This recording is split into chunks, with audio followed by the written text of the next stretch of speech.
Thank you for watching our Dr. Martin Luther King Legacy Series. I want to thank our illustrious mayor for making this possible by providing the funds for this informational series. And I want to thank you, Councilwoman Coleman, for your visionary leadership in helping to put these 5 programs together to elevate and educate our community around the impact of Dr. Martin Luther King Jr. in our society and community. And so I say to the listening audience out there, stay tuned and view the entire 5 series. I have a dream that one day on the red hills of Georgia, because I've been to the mountaintop, all we say to America is be true to what you said on paper. Let freedom ring from Stone Mountain of Georgia. I just want to do God's will. And He's allowed me to go up to the mountain. We hold these truths to be self-evident, that all men are created equal. Hi, I'm Carolyn R, Coleman Councilwoman here in District 10. And here we are at another segment of our Dr. King Legacy Series. We are fortunate enough to have with us Mr. Roosevelt Teddy Brown. He came from a family of 7, 4 girls and 3 boys. When you hear the words basketball championships, McKinley High School for 22 years, I say to you the name Roosevelt Teddy Brown should resonate in your spirit. Thank you, Coach Brown, for being here this evening as a part of our Dr. King Legacy Series. And just to begin this series here, I'm going to just ask for let's talk about some background, your background, the man of the hour. Just give us something here on you, who you are. Well, I'm a natural Baton Rougean. I've had a very successful life in what I love to do, coach basketball, and I've had success with that. And I've had a lot of support from my people who know me, my family. My brother was my idol because he was a basketball player. Wow. And my kids have been successful, and I have a lot to be proud of because these things don't come automatically. It comes through hard work and dedication. And I've lived most of my life working hard and expecting good results from what I achieved. Wow, wow. That right there is a lot. So, and on your journey, I know that there has to be someone in addition to those that you've named. That's your platform right there. And once you got into this workforce here and into this basketball, there had to be someone who kind of took you under their wing and kind of brought you along. And who would that someone be? And then talk to me about that person. Well, other than my older brother, who was also a basketball player, and he introduced me to it. And along the way, I had an excellent coach, high school coach. Stanley Morris was much ahead of his time as far as basketball knowledge is concerned. As far as the fundamentals are concerned, the dedication to the game, and how you would do it and you play ball and you would enjoy playing basketball. So that was one of the great things in my life. And also my junior high school coach, Mr. Simmons. Mr. Simmons introduced the basketball to me also, and from there, things began to fall in place because every day was a basketball day as far as I was concerned. And we played year-round, and we challenged each other, and I was able to go on through high school And I was fortunate enough to overcome some obstacles to become a college basketball player, which at one time I thought would never happen. Yes. But through the work of the good Lord and hard work, I was able to achieve that. And I played 4 years of college basketball, excuse me, at Southern University, which at one time I thought would never happen, but it did, with the pushing and dedication from my family and the other persons who knew me well and knew how much I dedicated myself to basketball. This and that. I was successful in achieving some things there. Now also, when I moved up to the high school ranks, I would be remiss if I did not give Coach Stewart Yes. what's due him, because he laid the foundation at McKinley High School, and all the thing I had to do was to follow through on it. Wow. And I worked, practice until we were able to do that. And I also had some outstanding basketball players who became basketball players and men and family and what have you. This and that. I would give them some credit too, because you can coach all you want to, unless you got some ball players who are dedicated to trying to achieve, you can't be successful. So what you've just described is what they talk about when they say the village, and your village was truly a strong one that allowed you to just spring forward and do all the great things that you were able to do. In 1981, you had a state championship there. Talk a little bit about that. And in 1990, your state championship. Yeah. So talk to me about that and some of your best memories at the McKinley High School. Well, it goes back to how much you dedicate yourself to trying to achieve things. And basketball was my love, so I worked and worked and worked. We had practice at unusual times. Everybody didn't think it was the right thing to do, but we got success out of it. And in 1981, we were fortunate enough to win the state championship, and that was a glory thing, because we had worked and worked, and we figured it was about that time. And some of the ball players that we had at that time over there, they were successful. They turned out to be successful individuals and also successful men. Now, to name them this net. Yes, indeed. Yes, indeed. To name those guys as such, well, I had some like, I'd say Ethan Martin. Ethan Martin was great. He went on to LSU and excelled there. And I had some more guys like Freddie Foster and just any number of guys, without singling them out and not giving them credit for what they do as such. They did an outstanding job, and we felt at that time, in 81, it was our time. Yes, yes. Our times, and we were able to achieve that, along with the fans that you got at McKinley High School. They were great fans. They would buy tickets for games, this and that. I'd say they'd buy the tickets for a Friday game. They'd buy the tickets on a Wednesday. Yeah, to make sure they had their seat, and they were there to cheer us on as such.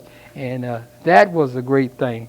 In 91, 93, I'm sorry, we won it again. We kept knocking on the door there and the ball players were really, really dedicated to that. Guys like Marvin Brady, who played this and that, it was great athlete, and whatever you ask, it wasn't enough for him. He'll do more than that as such. And you have some more guys like I had a Tommy Green who went on to be coach at Southern, and then I had a Larry Marshall who went on to play football, this and that. And it had any number of guys, this and that, who came through the program. They were dedicated to it. They loved it. And I used to have a thing I'd say all the time, such, hey, if you don't love the game, this and that, you're in the wrong place. Yes. You're in the wrong place. And you have to work for it, this and that. And you got to be the kind of guy, this and that, I trust. I got to trust you to go home and get your lesson and come to school on time, dress properly like you're supposed to, this and that. All these things was a part of things that I taught that I had been taught as a player myself. Wow, wow. Talk to me about Dr. Martin Luther King. You see, when I hear you and I think of him, I see some alignment there. Talk to me about the impact maybe of Dr. King on your life, or during the time when you were maybe coaching, or during that time when they were marching, or he was assassinated, or just anything that you can refer to regarding Dr. King. One of a kind. One of a kind. Dedicated his life to save other people. It's such that every time you hear his voice, it motivates you. And the thing that he made and the thing that he dedicated his life to is for his family and people all over the world as such. If you take your time and listen to what he says, you'll get a lot out of that. Yes. And he was the kind. It's a sorrow that life had to leave this world in that manner, this and that. But even today, he lives on. Yes, yes. Good point there. Good point. Yes. And when he died, where were you? Where were you when he passed? Were you, I know you were here in Baton Rouge. What school? I think I was at McKinley at that time. At McKinley High. At McKinley at that time. Yes, yes. Yeah. And that particular day there, and with those students there. Oh, and yeah. Yes. It was a sorry day, and most persons, especially our own people, we couldn't understand why. We couldn't understand why. But as I said before, this and that, his life and his legacy still lives on. Still lives on. And Still lives on. And the thing that bothers me about it too is that some of our young people, they need to sit down and listen at it. Listen to what he said. And say follow that line as such, because he made some sacrifices that most people wouldn't do. But he did it anyway for everybody. And you know, that aligns with what you've done for those basketball players. They could not have done what they have done without your leadership, without the legacy that you've left with many, many of them. And what they did was, and I know, they respected you first as a gentleman. They respected that and understood that you were there for their good and was willing to just listen and learn. And so that you're to be commended for that, Coach. And so truly a legacy, just as Dr. King's legacy, and it lives on, so will your legacy live on for sure.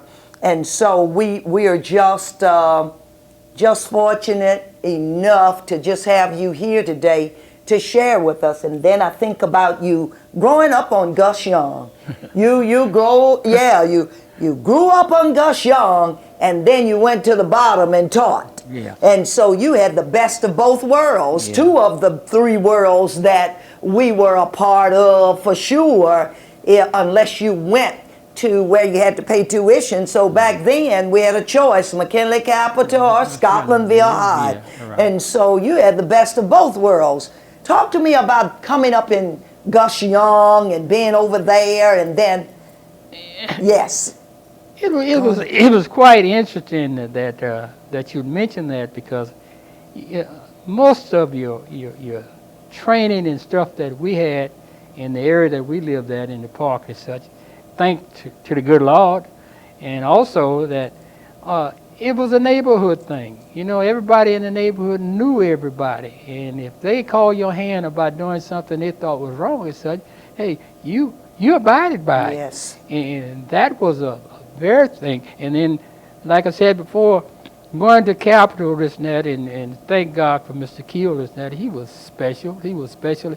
He made everybody feel like they were somebody. Yes. And this thing went on, and I was able to gain some of it and live through it. And my parents were very, very strict about certain things, where you go, what you do, and when you're going to get back, and what time you need to get back. And all of these things was very, very important. And the teachers and things, this and that, they took it sincerely about it. Yes. And if they told you to do something, this and that, well, there was no argument about it. You get to it, and that's what you're supposed to do. And I took those things, this and that, through my church, through my family, my mother and father, my sisters and brothers, this and that, and I was able to take that same thing and to the kids that I worked with, this and that. My thing about that, if I couldn't trust you, what I'm going to do? And when you say that, trust them to do what? Talk to me. Tell me about trust them to... Do the correct thing. Behave. Be respectful. And when you're asked to do something, this and that, well, if it's in your range, you do it. And these are the things that I'm talking about. And you talked about going to school, showing up to school, doing your homework, all of that. Yeah, all of that. All of that. No question about it. No. Yes, that was a part of what had to be in order to be in your... Well, everybody on 39th Street where we lived at just now, that was not a question to be asked or answered. Not an option. You got to go. Yes. You got to go. If you didn't go to school, well, something was wrong with that. But those were the things that my parents taught that, and it made sure that we went to school like we were supposed to. The people in the neighborhood, they knew you, and like I said before, if they tell you something, this and that, you mind what they say, and you're going to behave like they say. And I am sure that there were some places back then where you were not able to go. You know, the purpose for this is to take a look at where we were, where we are, and where we need to go. And so, you know, when we're talking about you were able to go to McKinley and teach, and there may have been some other schools that you may not have been able to if it wasn't integrated at that time. Yes. Several. So talk to me about being in that. Talk to me about that vein there of life. You had most of this things like that. It kind of starts at home, and then having to go to a school that's not integrated, this and that, they laid it down to you just like it is. There's no question about it. And if you had a question, you could ask, but now you stay in your position. Yes. Yeah. And, Yes. And even at the schools as such, if a teacher spoke to you as such, well, you respond to that in a manner that you're supposed to. You don't talk back like you're grown. Yes. And these are the things that we're missing today as such. Some of the things that's happening today as such, they shouldn't happen that way as such. These things should be learned at home. That's correct. You learn at home. That's embarrassing to your parents when you go out and be disrespectful to an adult just now, and it comes back to home to you. That's not very good. Not at all. So those are some of the things that we have to do, and your schooling is most important. Most important, isn't it? And you got to learn these things at home.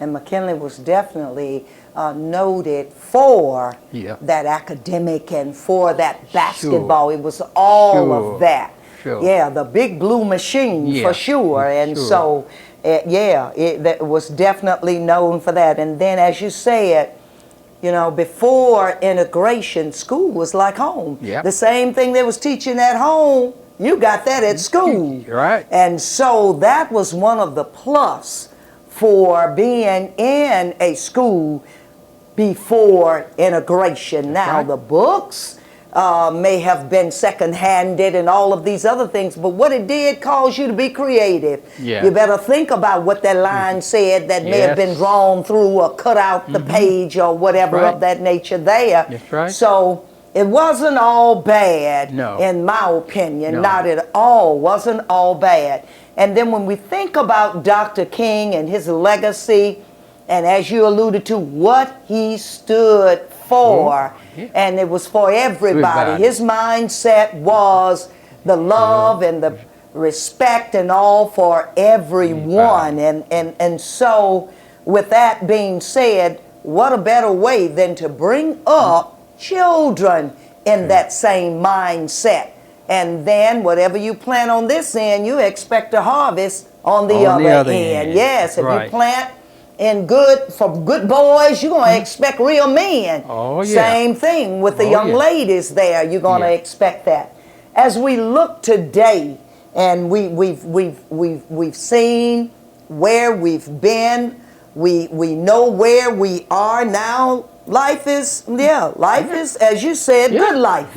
Good life. And so from this standpoint, where do you see some areas of concern or where we need to get to, where we just haven't quite made it there yet? And what is it that we need to do, in your opinion, what we need to do to get there? Well, probably the first thing we have to do is we need to start teaching kids at home training, what it means.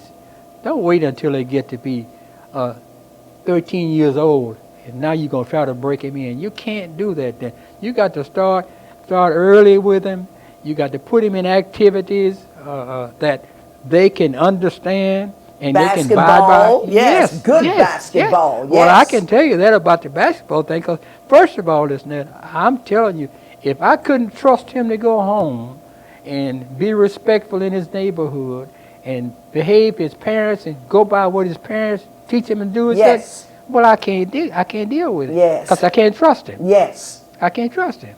See, I got to watch him all the time? No, I don't have to watch him all the time now. If he want to be with you and do the things that he or she's supposed to do and such, they got to start at an early age and such. And we're not doing that. And all this stuff about, the criminal things and stuff, that's not good. That's not good. First of all, you're gonna mess your life up before you get started. Before you even get started, you're gonna be at a disadvantage, because now you started on a road that's no good. Yes. And these are the things that you got to preach.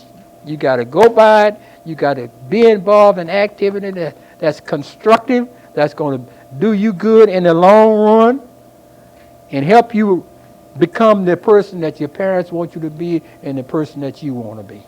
And when we think about, I was just sitting thinking, I said, what would Dr. King say?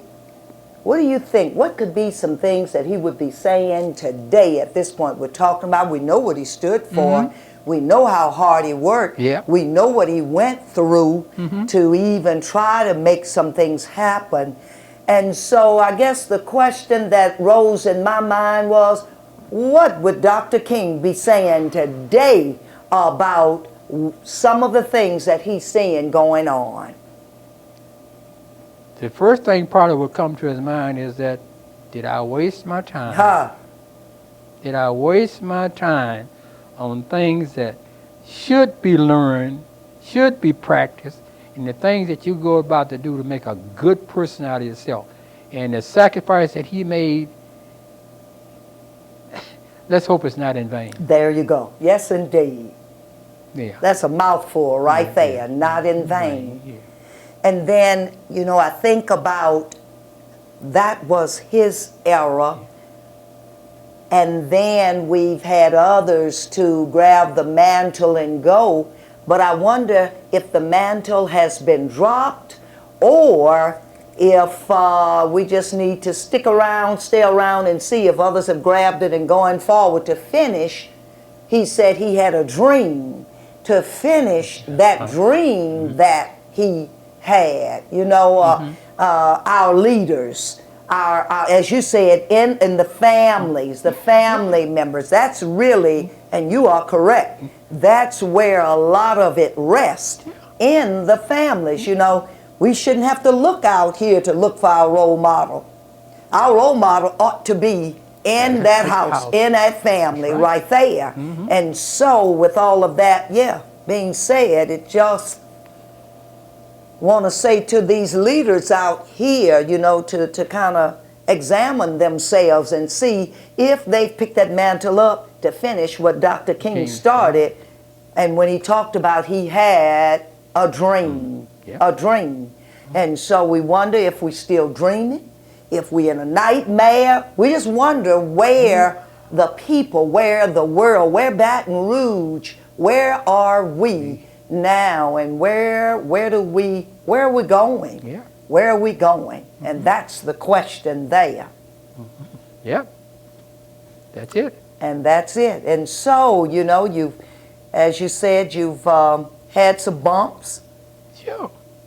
But bumps make you better. Yeah. Bumps make you better. And then good life there. You know, when we talk about, you know, the bumps and then the family there, and then you get to a point and you've had a lot of opportunities. Yes. A lot of opportunities and a lot of support. And that support is so important as we try to do anything. Yes. But when you said repetition, you know, and I'm just reminded of, you know, folks say, you know, practice makes perfect. Yep, if you practice perfect. Right. If you practice perfect. So repetition. Talk to me about repetition, not just to me, but to the listening audience. And it is my prayer that these youngsters are listening so that they can really glean from that which you're saying, and the parents of these children can really glean something from what you're saying, and about repetition. Well, the repetition is especially the right thing to do. That's the correct thing to do. Yes. Yeah, yes. Like they say, well, practice make perfect. Well, perfect practice make perfect. That's it. And you got to continue to do that now. If you, like I said, it's at the house. It's at the house, and when your parents teach you something, they got to continue to teach you that. Continue to teach you that, and you can't get a negative attitude because they keep telling you the same thing. They want that to soak in with you so that eventually they don't have to tell you that every day. That's it. Yeah, That's they don't have to tell you that every day. This, that, but now you can prove to them that the repetition is doing good. Yes. When they don't have to tell you to do the same thing every day. And they know what's best for you. them. Right. Yeah. That's right. I always say to my grandchildren, if you listen, you learn. Yeah. If you listen, you learn. Right. And that they know what's best for them. And yes, and then as we think about, you know, Dr. King's life, how do you celebrate it? You know, we always come up into February with this celebration. How do you, as a man with a legacy, how do you celebrate Dr. King? Well, I celebrate it by, I get a big joy out of listening to his recording thing, and the March on Washington and all that. I celebrated that. And then sometimes you can go to some church ceremonies that they have in this net that it's tied into the things that Dr. King preached over and over and over again. And the funny thing about that thing, the teaching was not just for a certain race of people. It's for all of us. All of us. And if we do the things that we're supposed to do and practice the repetition, the good repetition, you can be successful. You can be successful. But now, if it goes in one ear and come out the other ear, that's no good. Mm-hmm. That's no good. Mm-hmm. Because if you have to be told the same thing every day as such, well, you got to know something is wrong with that. Something is wrong with that. Oh, they're not listening to what I'm saying. That's what that is. And the repetition is to perfect the things that we want you to learn, the youngsters to learn this and that, and they got to be able to think in such a manner this and that for Dr. King to make the things that he did and sacrifices he did for us to live on it, and we're not doing it, we're missing the boat. We're missing the boat. Because the repetition is for you to get hold to that, this and that, so they won't have to tell you every day. Make it a part of your life. Lifestyle. Yeah. Lifestyle. Mm-hmm. Yes, indeed. Yes, indeed. So, Coach, do you see yourself still as a teacher? Yes, Once a teacher? always a teacher.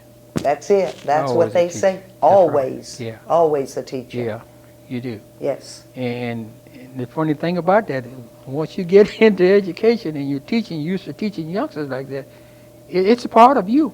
It's part of you. And, you know, you might think, well, why I'm worried about that? I'm not teaching anymore. Yeah, you are. Yes, you are.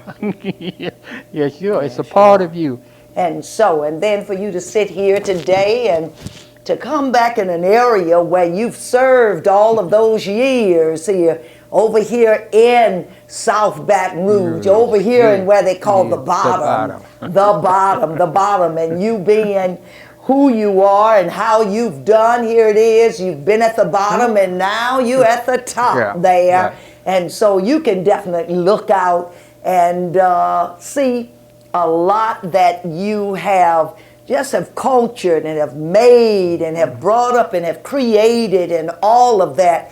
And you are to be commended for that, for all of the time, the effort, that you've sowed into the lives of young people. Yeah. And so I'm going to say, Dr. King, he's smiling at and on you, because definitely the many things that he believed in, you've actualized it. Yeah. And then we say that we appreciate you. Sure. We appreciate you and all that you've done, and you're pressing on. And so we just want to just say thank you. Thank you for being a part of this Legacy series, and look forward to seeing you over here in District 10. Thank you so very much. Thank you. And so, there you have it. You've heard. And remember, repetition, that's the word. Family, discipline, all of that good stuff. And those are the words of Roosevelt Teddy Brown. That's Coach Teddy Brown. Thank you for tuning in.